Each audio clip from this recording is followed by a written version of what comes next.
Welcome back Telugu movie reviews.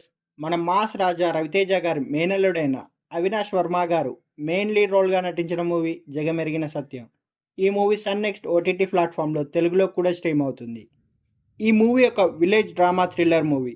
ఈ movie యొక్క run time వచ్చేసి 2 hours 20 minutesగా ఉంది. ఈ మూవీ ఎలా ఉంది అంటే ఓటీటీలోనే ఉంది కాబట్టి అలా చూసేయండి ఒకసారి. కమింగ్ టు ది మూవీ యొక్క స్టోరీ పాయింట్. ఈ మూవీ యొక్క బేసిక్ స్టోరీ పాయింట్ ఏంటంటే, ఈ మూవీ మొత్తం సత్యం అనే క్యారెక్టర్ చుట్టూ తిరుగుతుంది. సత్యంకు ఒక లవ్ స్టోరీ కూడా ఉంటుంది. అయితే తన లవ్ స్టోరీ హీరోయిన్ అయిన సరిత వాళ్ళ పేరెంట్స్కి తెలిసాక వాళ్ళకి ప్రాబ్లమ్స్ అనేటివి స్టార్ట్ అవుతాయి. అయితే ఇది ఇలా ఉండగా ఊర్లో ఒక మర్డర్ జరుగుతుంది. ఆ మర్డర్ చేసింది హీరో అని ఊర్లో వాళ్ళందరూ అనుకుంటారు. అయితే చెయ్యని తప్పుకు ఆ నింద తనపై పడుతుంది. అసలు ఆ మర్డర్ చేసింది ఎవరు? ఆఖరికి మన హీరో తన లవ్ స్టోరీని సక్సెస్ చేసుకున్నాడా లేదా, ఆ నిందను పోగొట్టుకున్నాడా లేదా అనేది తెలియాలంటే మనం మూవీ చూడాల్సిందే.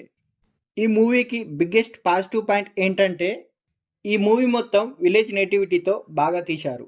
ఒక్కసారి చూడాలనుకుంటే చూసేయండి. Below average movie.